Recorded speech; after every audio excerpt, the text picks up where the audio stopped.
Hello, welcome to HITC Sport. Alright, everyone, go check out that Super League video I did yesterday, alright? Click off this video, just go watch that one, alright? I was up at 5 AM in the morning filming that. Good Christ, my brain still feels like a fried egg. What day is it? Who am I?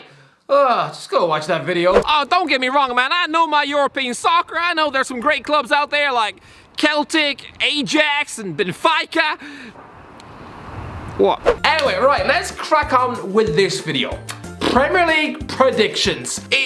You'd be surprised how difficult it is to find some celery where I live. Don't worry, lads, that is coming next week. Let's get on with these predictions for the weekend. Southampton versus Leicester. Wait, do you hear that? Do you hear it?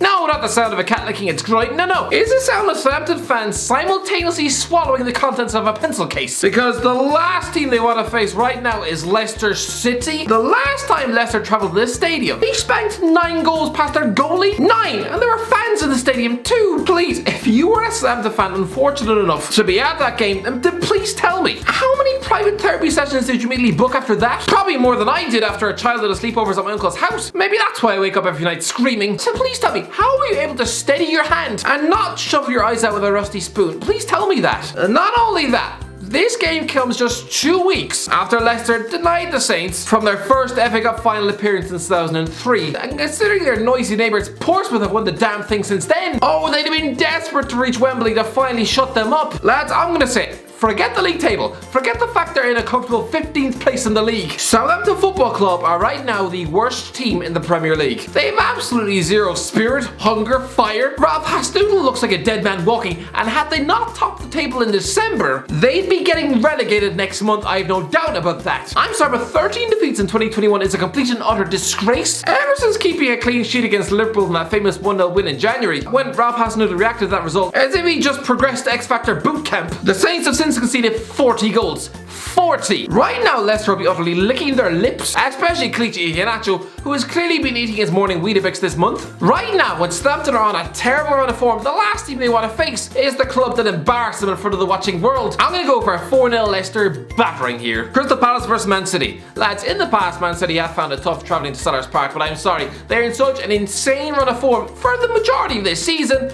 they're going to find this pretty easy. 3-0 City. Brighton versus Leeds. If there were no lockdown restrictions, I'd love to see a pub stick Leeds versus Brighton on the telly and just see over the course of the afternoon what sort of audience it would attract. I'm pretty sure by midway through the second half, the pub will be filled with football hipsters wearing double denim, stroking their man buns with a comb, and ordering martini glasses filled to the brim with coconut water that was seasoned on the beach in Bali. Honestly, the sight of both Graham Potter and Marcelo Bielsa both standing together on the touchline, it would probably cause most football hipsters to immediately lose control of their bowels. Anyway, you might call this one the Ben White Derby. And considering his old team are currently 13 points ahead of his Brighton one, he's probably spent so many nights furiously grinding his jaws that he's now probably coughing up chunks of broken teeth in his cereal. Anyway, Brighton probably need just one more win to consign Fulham to the drop. So I'm guessing most cottagers will right now be handwriting Patrick Bamford love letters and offering to sign away their will in custody of the kids if he scores. Listen, Leeds are in good form, unbeaten in 6 matches, leaving me utterly sweating like a pig in heat. Lads, that tattoo bet, it's getting pretty damn close.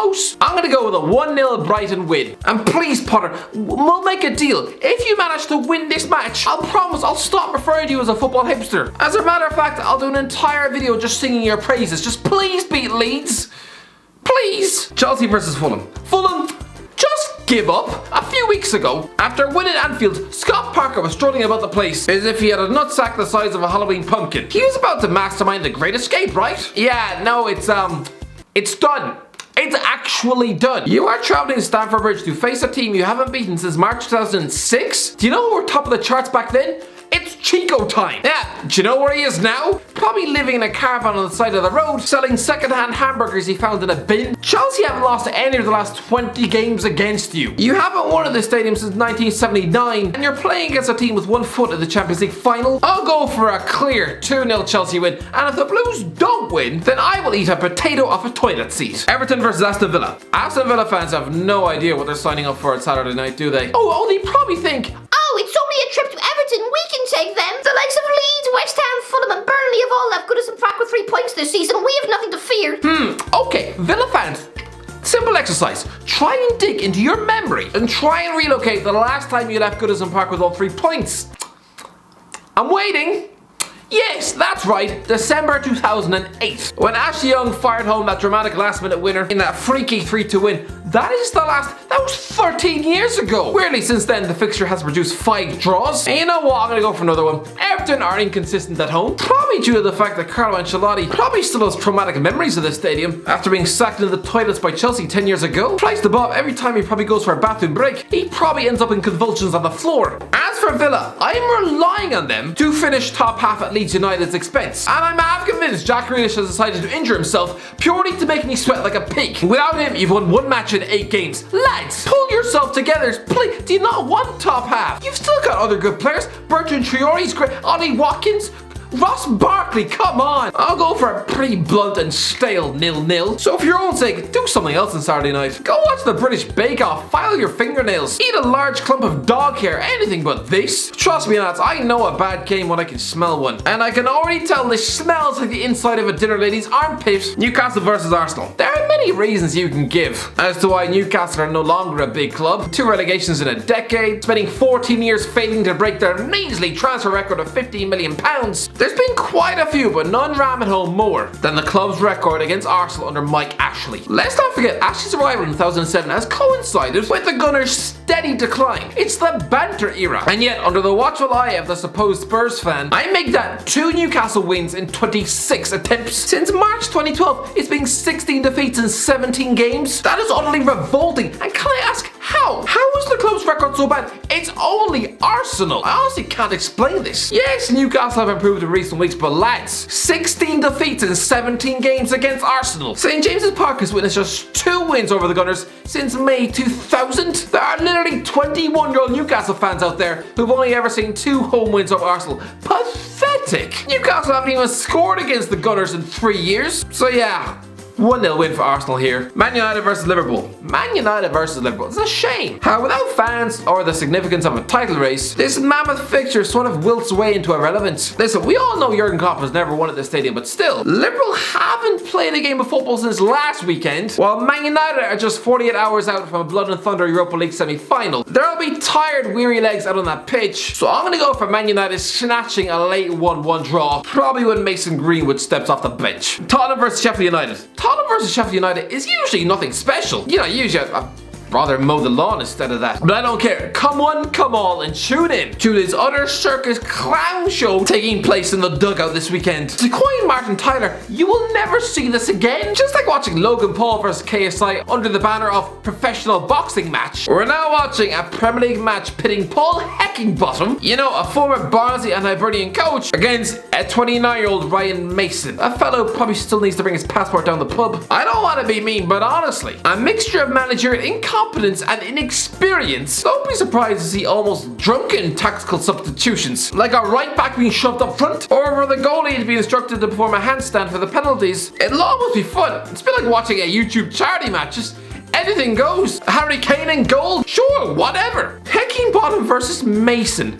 What a time to be alive. I'll go for a crazy 2-2 draw, why not? It's just a ridiculous match. West Brom versus Wolves. Ah yes, the Black Country Derby. Usually you'd have said the likes of Nuno Espirito Santo has nothing to fear with West Brom. But lads, the Baggies have already won at Molineux this season, and Sam Allardyce has finally got the Baggies playing properly. Let's not forget they recently stuck 5 past Chelsea, while Wolves are off the back of a 4-0 defeat at home to Burnley. When Chris Wood is scoring a first half hat-trick against you, that's when you know something is seriously wrong. Injuries, key players sold, the entire Wolves project is in danger of crumbling around their knees, and they just want the season to end. Nuno Espirito Santo, he probably wants a Tottenham job, right? Well, being publicly out-tacticianed by Big Sam on Super Sunday won't do his job application any favours, and that's exactly what's going to happen. Lads, I refer you to 5 years ago when Sunderland, in their relegation scrap under Big Sam, played an Everton team coached by the promising Roberto Martinez, but who didn't really want to be there anymore. And lads, 3-0 to Sunderland. Do not underestimate the hunger of Big Sam Allardyce. Christ, have a look at him. He looks like he's just come from eating 7 pizzas at once. So lads, trust me, the Baggies are going to eat Wolves alive for breakfast, lunch and tea. A comfortable 3-0 home win. Burnley versus West Ham. West Ham fans, are you getting nervous? You must be. You must be sweating a river out of your forehead because your Champions League challenge is on the verge of collapse. Losing away at Newcastle and then at home to Chelsea, these are not good results, lads. And to be honest, you haven't won 3 games in a row since January. Are we all just overestimating this club's actual momentum right now? Am I the only one who is witnessing them nervously fritter points down the sink every weekend? 3 wins, 3 defeats and a draw in their last 7 matches. That is not top 4 form. That is mid-table mediocrity. Maybe I'm being too harsh, and I would love to see West Ham claw their Actually, hang on.